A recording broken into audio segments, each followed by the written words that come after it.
Hi, everybody. It's Karen Anderson here with Aortic Hope, and this is our week in review.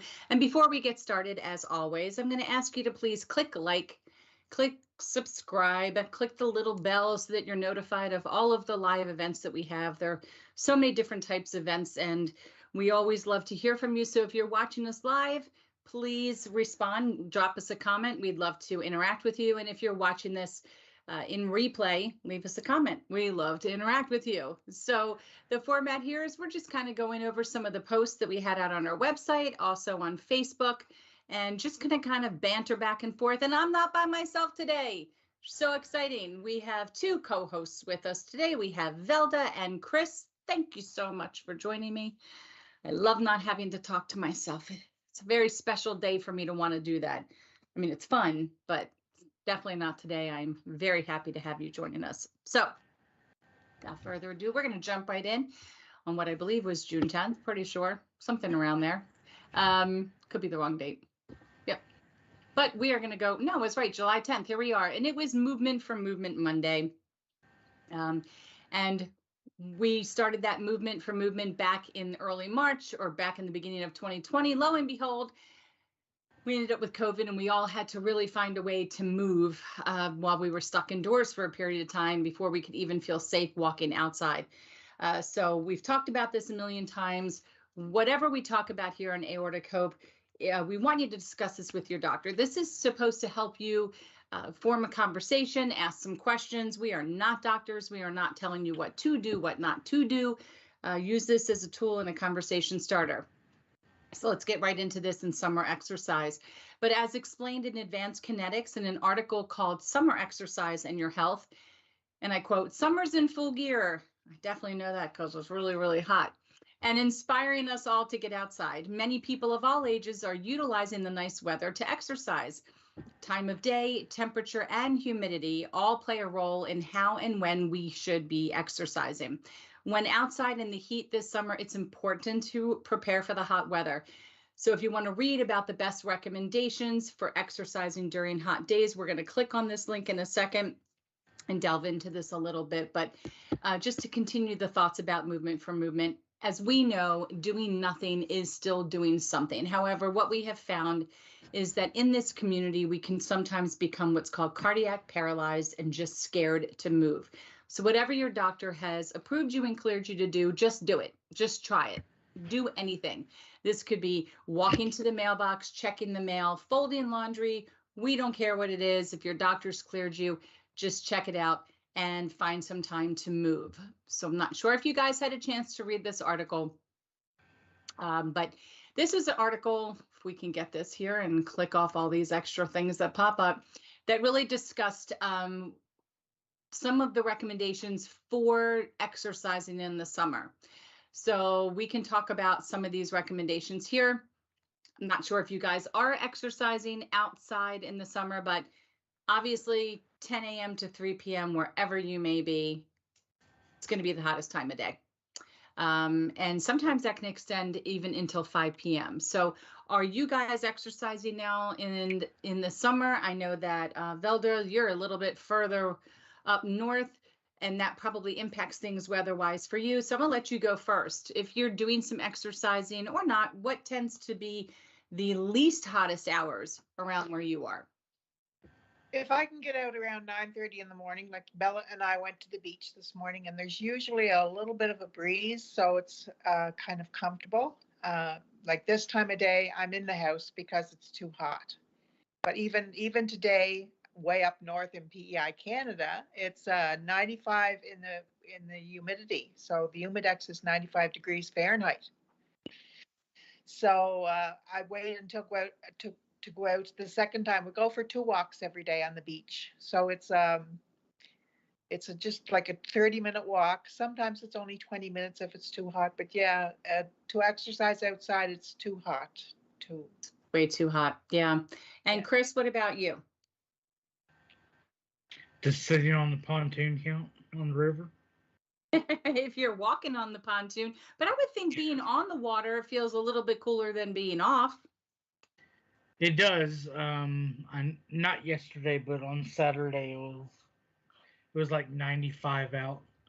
but on the water it was very, very windy, and with even on a pontoon not flying down the river, we still hit other boats, waves and everything, and it seemed like we got pretty wet just sitting on a pontoon. So it was cooling. And then today it's not bad. Today it's only like 82. Yeah. Right now. But yeah, I try. I mowed the yard, and that used to take about 15 minutes. It seems like it takes about 35 to 40 now. Just moving slower. Just But I feel like the I heat. feel like a lot of what's that? I was going to say just because of the heat. Yeah, yeah, and I feel like I know I did whenever I first came out of the hospital and I finally came home. um, I kind of used the doctor's excuse of, take it easy. We don't want you doing this. We don't want you doing that. And then, it seemed like I wasn't able to live.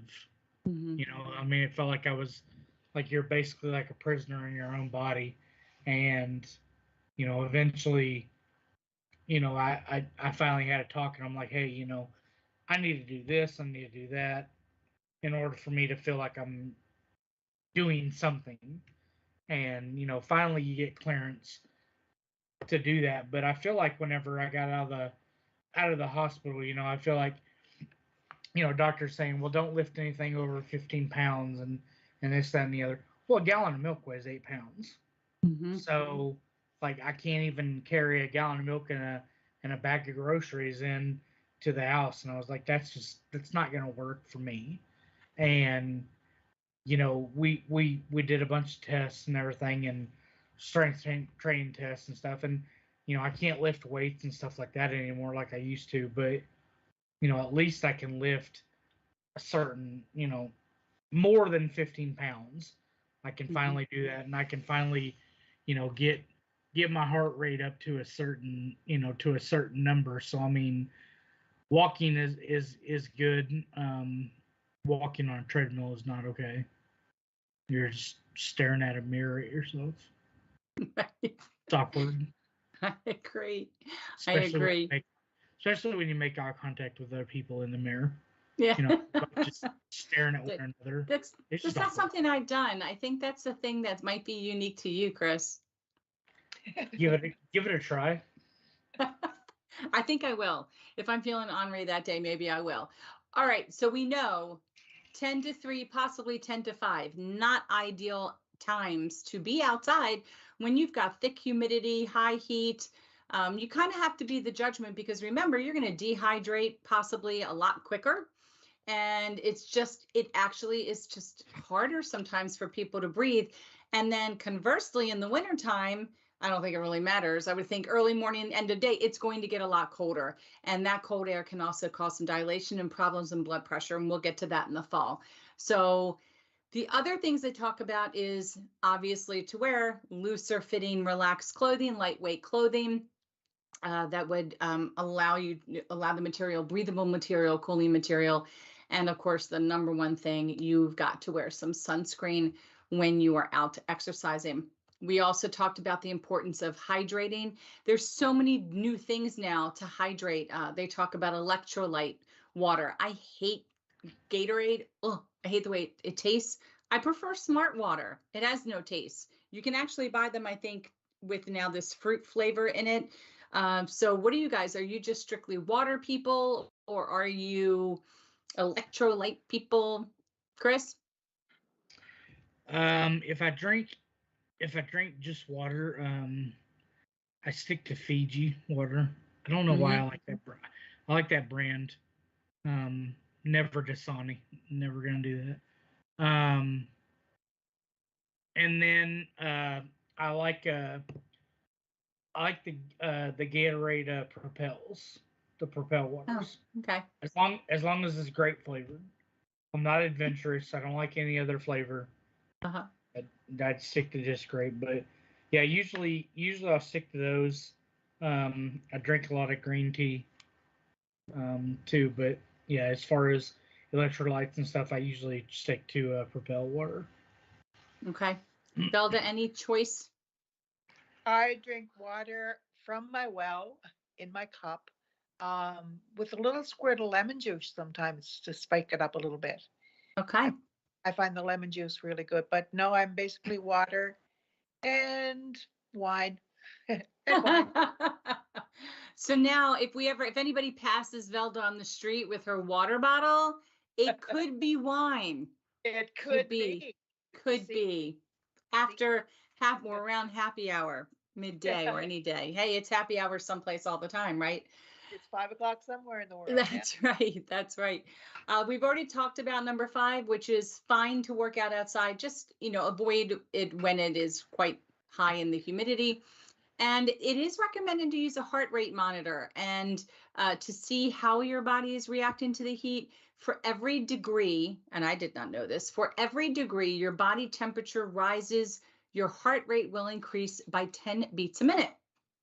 Wow. Did not do that. I did not know that. So your heart will circulate 2 to 4 times more blood each minute on a hot day. So this can lead to exhaustion or heat stroke fairly quickly. I have been close to heat stroke. It is not a pleasant sensation. It is not something that you want to experience.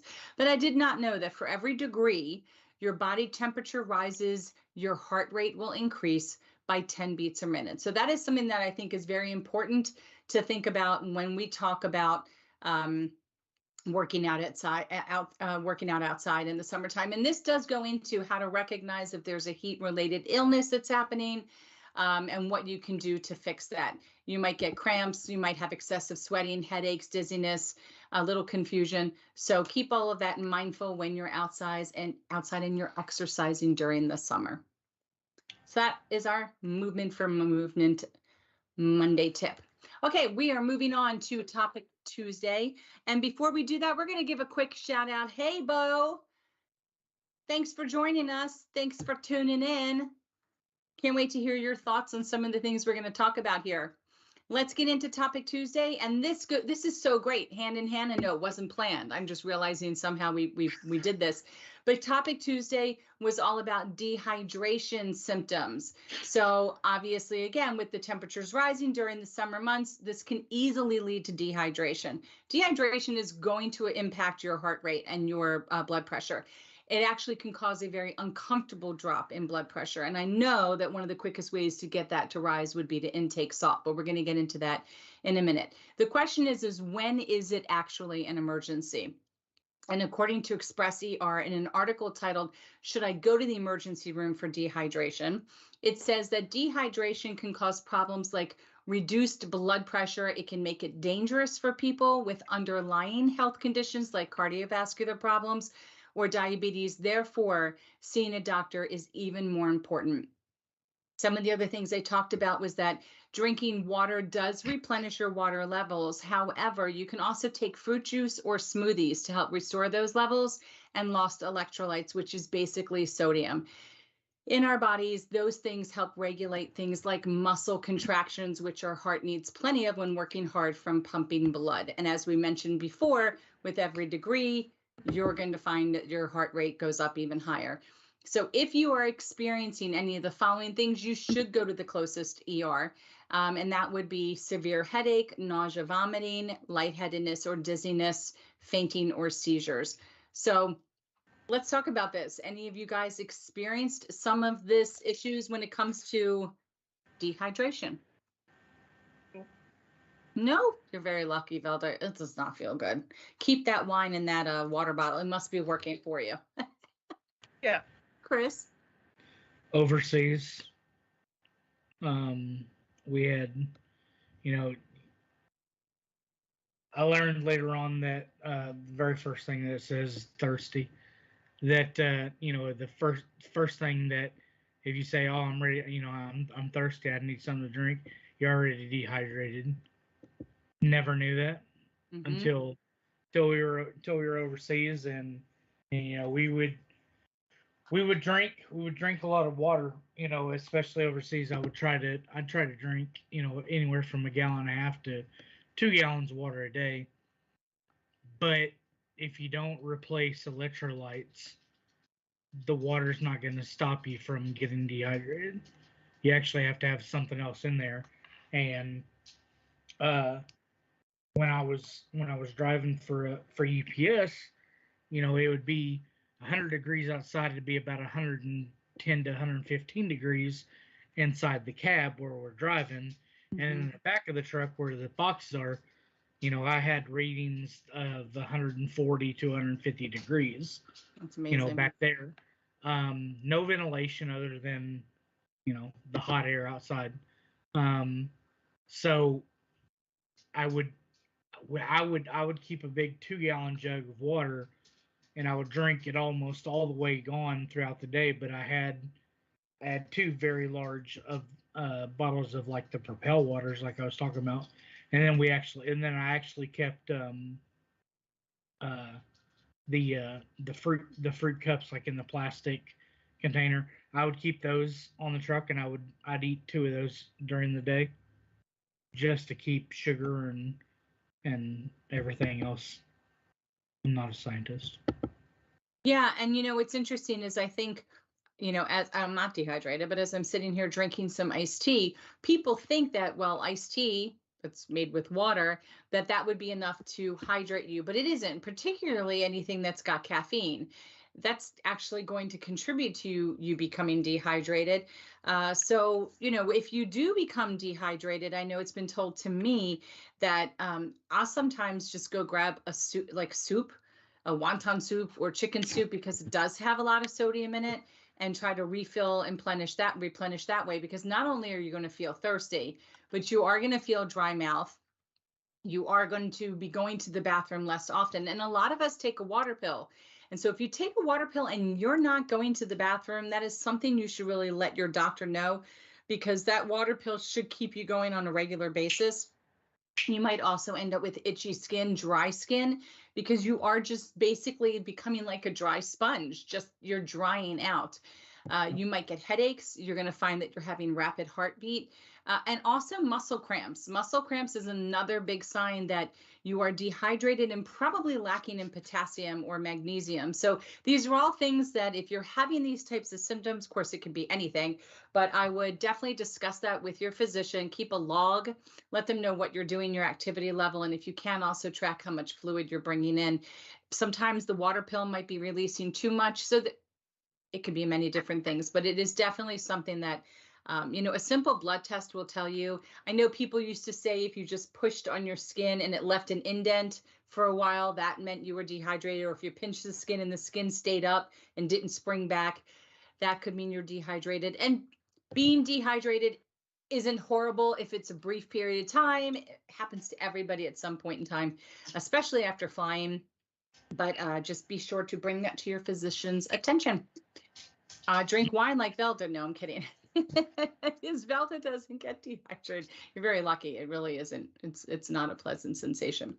Okay, that takes care of our Topic Tuesday. And we have another guest watching with us out there, and it is Bruce. So we're going to say hi to Bruce. Everybody who want to wave hi and say hi to Bruce. So we've got Bruce and Bo with us. Okay, let's move on to Therapeutic Thursday. And I'm not too sure why our picture is not coming in. There it is. We talked about, this was a great visual, tips for friends and family. Acknowledge our fear, know that we will be irritable prior to scans. Just be there for us, with us. If we temporarily pull away, don't take it personally. This picture was in direct correlation to what the Thursday post was about. And this was interesting because I had heard somebody talk about this, which is what prompted us to want to make it a post. But scanxiety. How many of you, including Bo and Bruce, have heard of the terminology scanxiety? So I had never heard about it before up until a couple years ago, and I actually did not know that this term was created and often used in the cancer community. But I felt as though if you really take a look at the explanation of the origin of scanxiety and what it meant, it is so applicable to our community, and I can't wait to hear your comments on this. So Dr. Patel actually wrote an article in cancer.net titled, "What is Scan Anxiety? How People with Cancer and Survivors Can Cope." So try to just switch that term cancer and make it applicable to you in your own medical situations. But she explains that scan anxiety, it is common to feel stress or worry during the periods before any medical test, during that medical test, and waiting for the results of that medical test. And they call that, those feelings, they call that scan anxiety. And Dr. Patel goes on to say that the main reason it's common for people to experience scan anxiety is that many of them have already lived through receiving, receiving negative results from earlier scans. They remember those experiences, and those memories can actually amplify the feelings of insecurity, anxiety, and helplessness. So if you want to learn more of this phenomenon, again, I recommend that you substitute the word cancer for aortic disease, and let us know if you can relate to this. So let's talk about this a little bit. Oh, nope, I didn't click on that link. Let's just talk about the term scan anxiety for a minute.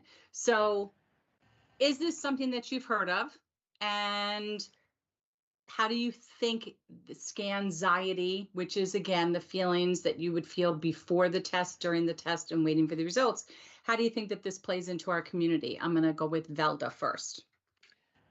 Well, I never heard tell of it before.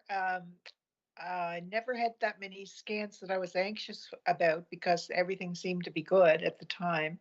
So the only time I'm anxious is waiting for the results. Mm-hmm. Because you can't do anything before that. Whatever happened, and it will show up in the scan. But yeah, to hear the results is a little bit stressful, and I get anxious about that. But I've never heard tell of scan anxiety before. Mm-hmm. Chris? Yeah. No, I've heard of it. Like you, Karen, I also have Crohn's disease, you know that.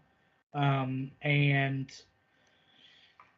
when I was 21, I was medevaced to Ramstein, Germany, and they were doing a bunch of tests and they were doing a bunch of scans, and telling me, hey, this is what's wrong with your Crohn's disease and this, that, and the other. And during one of those scans, they actually found colon cancer. And thank goodness that I had Crohn's disease to where they found that, because I never would have known. And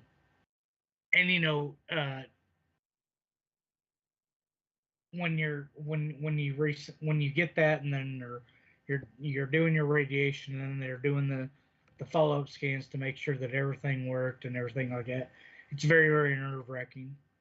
And I had gone so many years without ever having an issue that scans never bothered me. And then this happened, and I cannot do an MRI to save my life. It is without a doubt the most nerve-wracking thing in the world for me. I don't know if it's claustrophobic. I don't know what it is. I don't like the machine. I don't like any part of it. And having to go in there, and they're doing, CT scans, MRIs, and stuff like that, and they're, just these big, massive machines, and yeah, to me, I mean, it is. I get anxiety whenever I get in those machines, for sure. Mm-hmm. And hopefully one day I won't. But for now, this is so new for me that I still get nervous in them. It seems like your anxiety is more before, leading up to the test, and then actually during the test. Yeah, I don't think I don't think that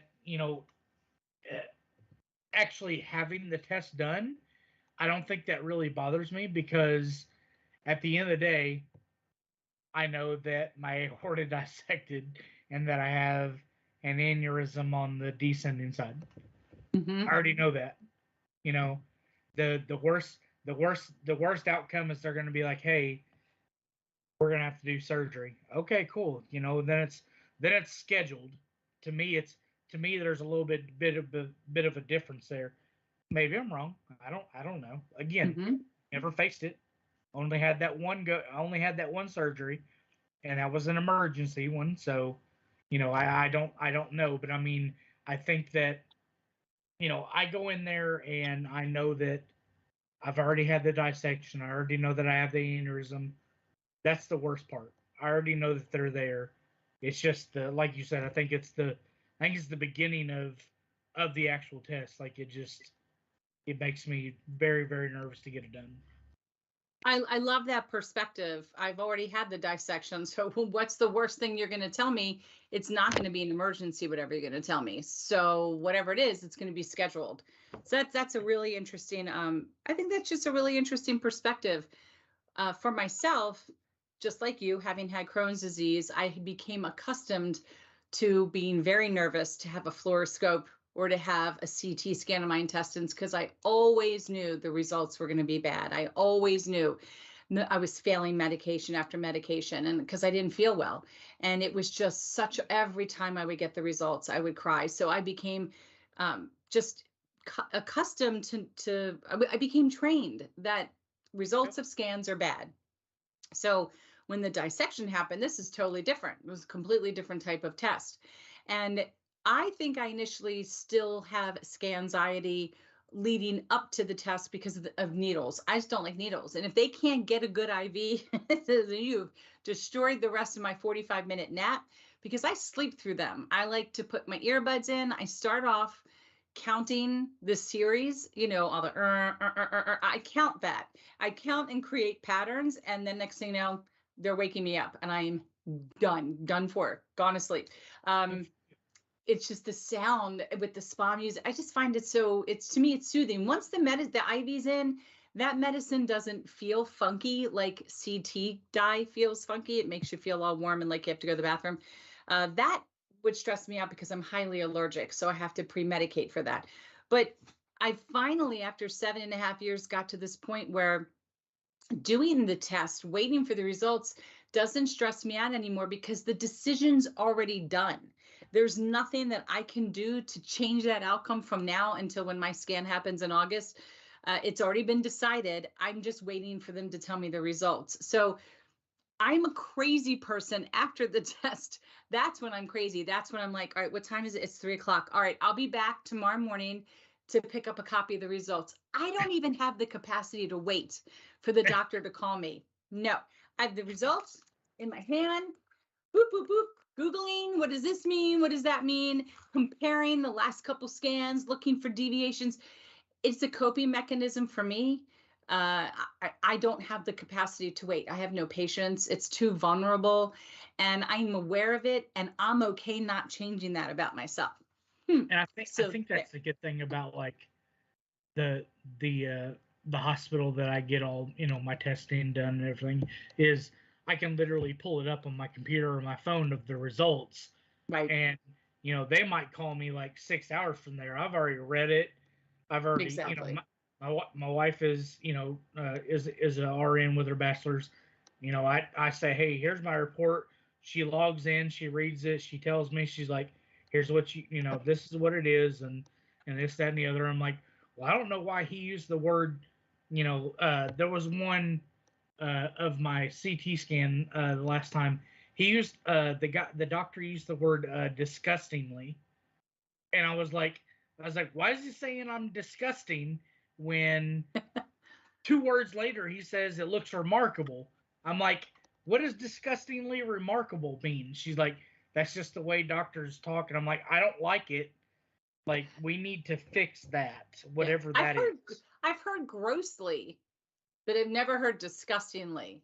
I've heard he's used grossly too. And at the end of the day, they're still very negative words. They are. That you're putting before a word that you're saying remarkable right after that. I don't like even it. Even remarkable can be used to say, holy crap, look how big. It's remarkably it can still be grown. very negative. I know. I don't like it. Yeah, I don't like it either. If Bo or Bruce have a comment about if they felt scan anxiety, we'd love to hear about it. And we will go back and check out those comments momentarily.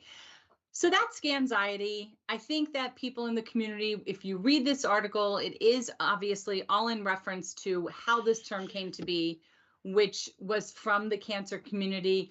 I personally think it's very applicable to all of us since we are having scans for the rest of our lives. And for some people, if you become accustomed that the scans continuously say, okay, there's growth, there's growth, there's growth, you may naturally end up with a form of anxiety because you are conditioned now to anticipate not so favorable results. So there are some tips in there on how you can reduce that anxiety. I would suggest that you check it out. That's Therapeutic Thursday. Okay.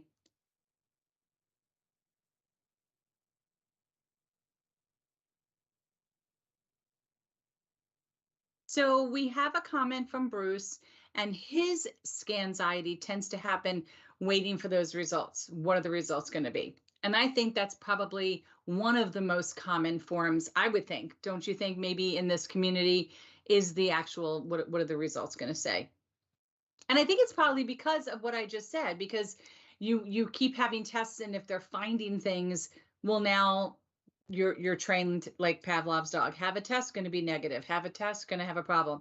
So I think that makes sense. And I believe in this article there are some ways to kind of cope with that. I think that's probably common. Don't you guys think that that would make sense to find that? Yep. Waiting for the results. Yeah.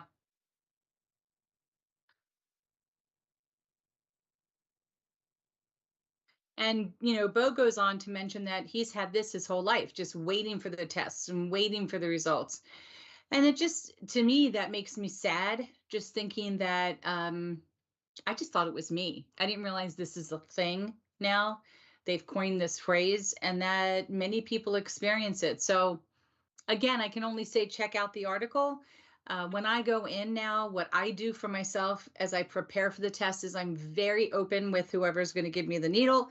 I let them know I have PTSD when it comes to needles, that I'd rather have my chest cracked open than have a needle. And they're like, I get it. And I'm thinking, no, you don't. You haven't had your chest cracked open. So they're usually very good. And then I'll say to them, I'm a big baby. Please tell me I'm about to put the dye in so that I can take deep breaths. And then what I do is I count series of, I go 1, 2, 3, 4, 4, 3, 2, 1.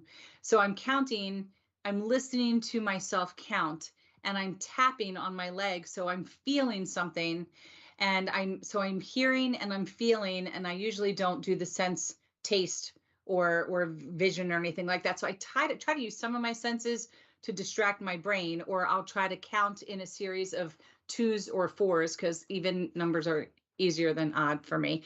And 2, 4, 6, 8, 10, 12, 14, because as you start to think, you're not remembering you're about to get the dye is the thing. You're trying to play brain distraction techniques. So maybe you can figure out what would work for you leading into it. But again, I like what Chris says. If you're getting it done at a hospital, it should be right up in your portal. If you're having it done at a radiology center, you should be able to show up the next day. That's how I like it. I like to go get my results and check out the impressions. I scan right down to the bottom, but I also scan through everything else, because I have found people will not tell you about what they see if it's not in their specialty. And I think it's important for us to know and be our own advocates. So hopefully some of those techniques help you alleviate that anxiety. All right, we're moving on. So this point of light, and I don't see, what did I just do? There it is. Okay, so this was very exciting. Aortic Hope and myself, we were nominated for a Point of Light Award. I'm not sure if you guys know what that is, but George Bush Sr., remember 1,000 points of light? Remember all of that? Well, he took that concept and created what is now one of the largest volunteer organizations with over 5 million participants. And this organization started handing out daily Point of Lights awards, one winner, one recipient every day. So people nominate people, and then they go through a vetting process, and they interview people, and then they choose a recipient of the day.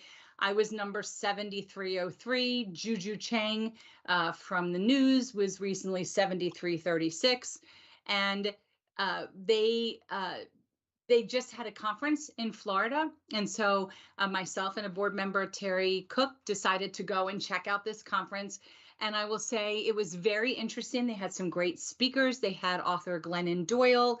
They had director, producer, writer, comedian Anthony Anderson.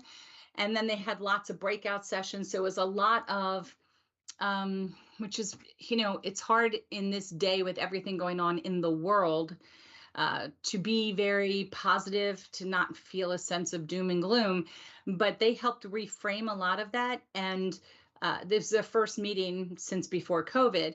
So it was a lot of inspirational stuff. It was a lot of sharing what the youth of today are actually doing and accomplishing between work within the oceans, within turtles, giving back, providing books to inner city youth or underprivileged children, working with migrant children and migrant families. I mean, I just sat there astonished that these kids as young as 11, the work that they just feel emboldened to do to help humanity and to help other people it was very overwhelming.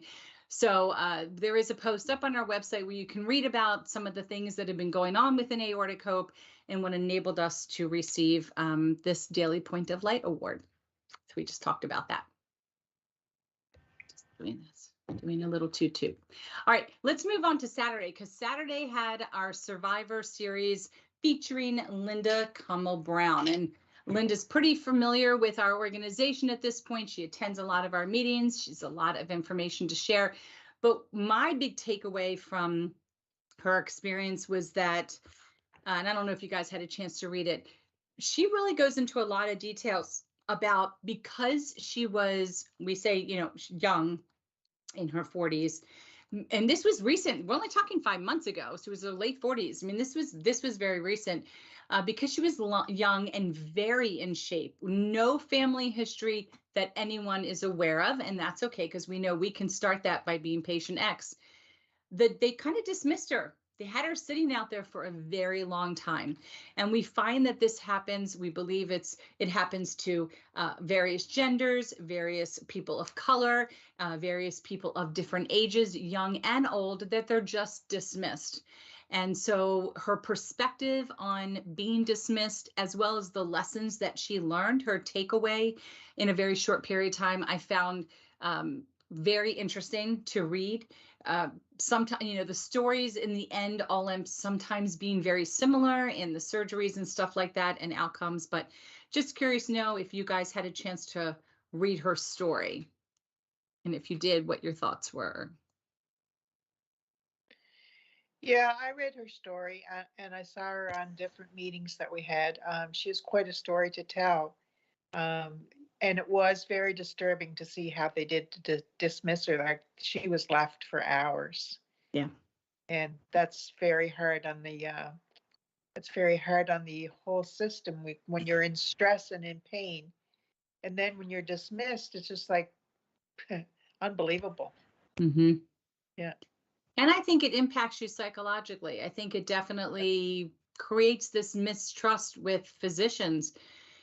And why should we, when we're in our weakest, most vulnerable moments in so much pain, have to try to prove to somebody, I'm worthy of you looking into this. I'm worthy of you getting started, let alone trying to figure out what's going on with me and what's wrong. So, yeah. Sometimes it's the system. Well, if you have not had a chance to check it out, please check it out. In addition, you will see on some of our programs and the things that we offer, we are always looking for individual survivors or caregivers that want to share stories about their experience with aortic disease. If you unfortunately lost a loved one to aortic disease, we want to hear that story too. But your loved one's story is important and it's impactful. And I think, and you tell me, but sharing your story, I'm sure, is very therapeutic.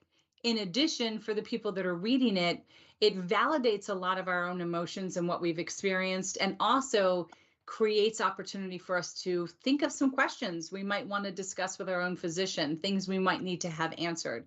So, yeah, your thoughts at all on sharing your story? Therapeutic? Yeah,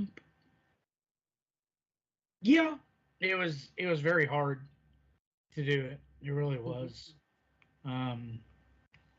But, being that, um, you know, we've all got a lot of similarities in stuff, but there are so many different branches to this tree that you can go out in all kinds of ways. And you know my story is completely different than yours, Karen. You rode an ambulance to go get it done, and you were out in a couple days. Mm-hmm. I was in a coma. I was in a coma. I had a bunch of strokes. I had to learn how to talk and walk again. I mean, there's a lot of different avenues that you can take there, and everybody's story is in fact different, but we can all relate into a lot of ways. And reading other people's stories is very, very therapeutic for me. um, even even on even on the Facebook group, when people will say, hey, it's been 6 years, and then they'll say, what all happened on that day. And I still, I'm still amazed at that they're alive. Mm-hmm. And reading her story, it's very different from mine. She's sitting out in the hallway, and no one's paying attention to her and dismissing her and stuff like that. I've said multiple times that I got extremely lucky that the on-call surgeon was in fact a cardiothoracic surgeon. Right. And the moment I walked in and they took my blood pressure and they said, "Oh crap, something's definitely wrong." From that moment on, within 15 minutes, they were pumping me through, with fentanyl and all kinds of other junk. And within an hour, I was having the emergency surgery. Mm-hmm. I got it. I got extremely lucky at the fact that he was there. Had he not been there, maybe my story would have been similar to hers, Right. or someone else's. Um, it's sad because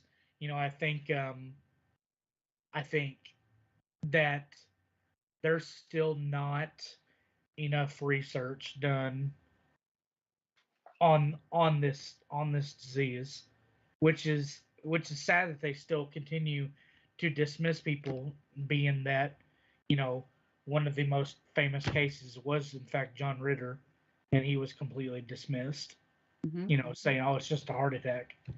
It wasn't, you know, and it cost him his life. And I still feel like there's still not enough research done um, on it. And you know, thank God she's still alive. But she could have had a similar story to his, unfortunately, because they would just walking around, not paying attention to her. And it's extremely sad. Well, and in addition to a lack of research, there's a education of some of the physicians' environments. It's taking the time. So you can't give everybody a scan when they walk in the door, No. presenting with back pain or pain up the neck. Obviously a searing, ripping pain down the chest, it's probably going to warrant a CT scan, but not everybody presents with that. So let me ask some questions about your family history. Let's find out, did anybody ever pass away suddenly and they chalked it up to a heart attack? If the answer is yes, that should be a ding right there. That's your first check mark. Anybody have diabetes, stroke, cancer? Okay, there's a second ding. Let's do your blood pressure. Are we off more than 20 points? Third ding, they should already be now scheduled for that CT scan while you've Yep. already taken blood to rule out a heart attack, because blood pressures can be normal. EKGs are probably going to be normal. So it's that awareness that our sister organization, Think Aorta US, is really trying to impress upon people in the medical community. And the best that we're able to do here with Aortic Hope is in sharing these stories. Your loved ones should know about our medical condition, and they should be aware that if they're ever in a situation where they're presenting to a hospital, they need to say, this is what happened to my relative. and they should be immediately be granted that CT. It should shorten up the time frame right away. And aortic disease, not even aortic disease, aortic aneurysms, much more common than anybody realizes. You know, every time I'm someplace with a large crowd, baseball stadium, amusement park, whatever the case is, I always find I take a minute and I look around and I think, okay, that group of 10, probably 2 of them have aneurysms right now. And out of the 3 tables, if 6 of them have aneurysms, maybe 1 to 2 of them might be close to needing to have surgery.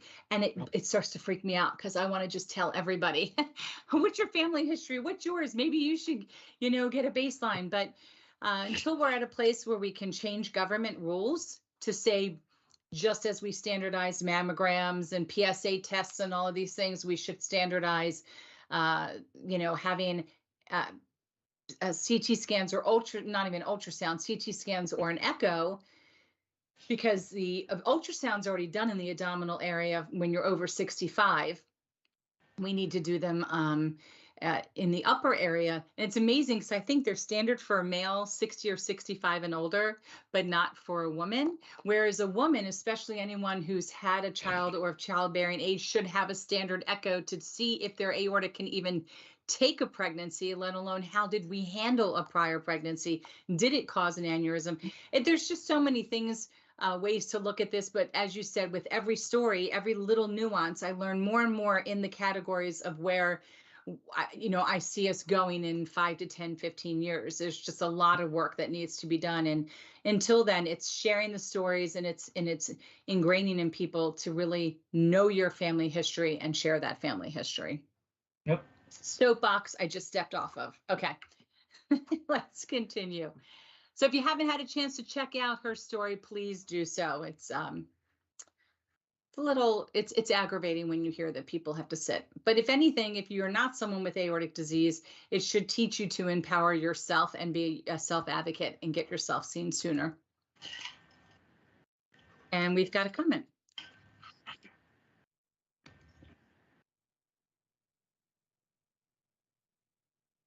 I'm sorry, the older you get. Yes. Yeah, I think the younger you are and the older you get, you start to become more dismissed when you end up in an ER. I wonder what the statistics are on that. And I'm not sure the reasons why. I really, you know, I just was in the ER recently. I was taken by ambulance for some pain, non-aortic related. And as soon as we got in there, everybody was all on top of it. Let's order this test. Let's order that test. And once they ruled out anything life-threatening in the tests, ooh, did I sit for almost 3 hours in agony, off the charts pain. And I kept pushing the button. Now what happened is it's July 3rd. I can hear the fireworks outside. So people are coming in, you know, they're blowing off a finger, they're getting, you know, I get it. They're in a much more precarious situation, car accidents, whatever. I just wanted some pain relief. And then I didn't care how long I'd have to sit there. I needed an ice chip. Give me something and some pain. So finally, I was able to get a doctor to come in and quickly evaluate me and take away my pain. But, you know, it's frustrating. And it's how much am I supposed to allow myself to tolerate when I understand I'm low on the rung, I'm not going to die from pain. And it's hard. It's hard. They dismissed me because I was not at a critical level. And I respect that. But you need to put people out of pain because pain was increasing my blood pressure. So, but it was took too much to explain all that to them. All right. Thank you for that comment, Bo. We are going to move on to Share With Us Sunday. Hey, this is a friendly reminder, and the 2 of you, well, at least one of you, maybe Chris, you already did it. I can't remember. Aortic Disease Awareness Month, which is September, is like about a month and a half away or so. I can't even believe it. It's getting ready to start already. Some organizations, they do it for just a week. They have Aortic Disease Awareness Week. Some just talk about the day, which was deemed September 19th.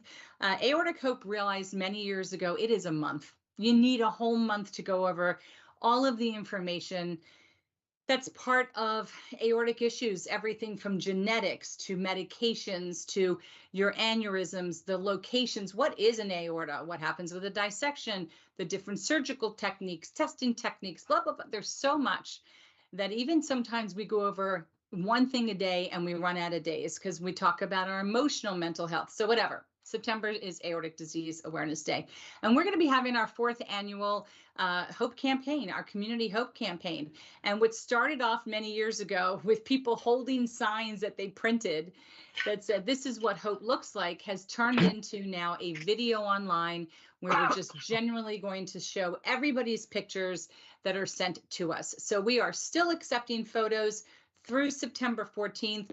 Please send us a picture. It can be of yourself, your dog, your family, multiple pictures. We don't limit it to one. Pictures of, as you see, this is the nursing staff, some of the cardiac nursing staff from Cleveland. So send us pictures of your doctor. Ask your doctor to take one with you. Whatever the case may be, send it to us at info@aortichope.org, and we would love to include your photo on the Aortic Hope Community Hope Campaign, because these are the people that you have something in common with.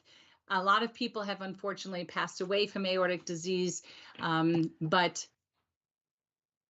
we have in common a lot with those of us that are our peers that are existing here in the community. And we want to show the world what hope actually looks like. So again, send us your photo, info@aortichope.org, and we'll be sure to include your information in our Hope Campaign. Have you done it? Have you sent me your photo, Velda? Yeah, you got there's Bella and I. Bella and you. Okay. Chris? Not this year, not yet. Bo, Bruce, I'm looking for your photos. Everybody that's watching, I'm looking for your photos. I think I sent mine over. I think I sent one. I think I've got one with my seatbelt cover on there too. Double plug. All right.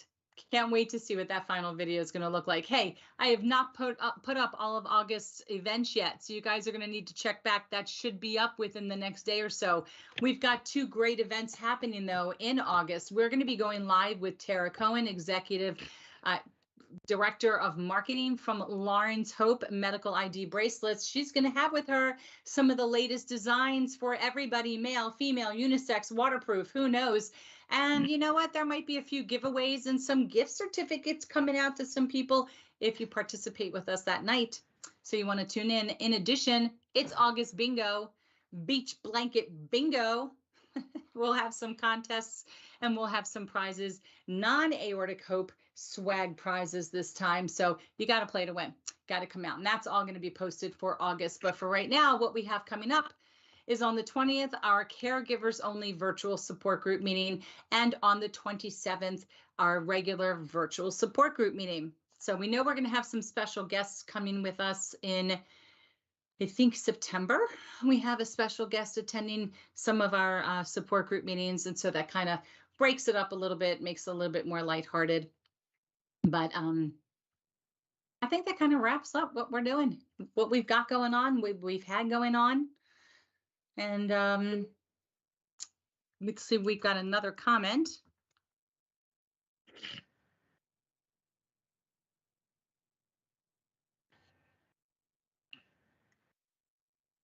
So Bruce was probably mentioning, probably for your sake, Chris, have you thought about doing an open MRI? Because that is an option. And I know if you have to do closed, some people do sedated MRIs, believe it or not. They zap them with a little Versed and you go night-night, you wake up, the whole MRI's over, but they do have open MRIs. See, I don't know about the whole knocking you out thing, because every time that I've only done 2 because I just had my, last year.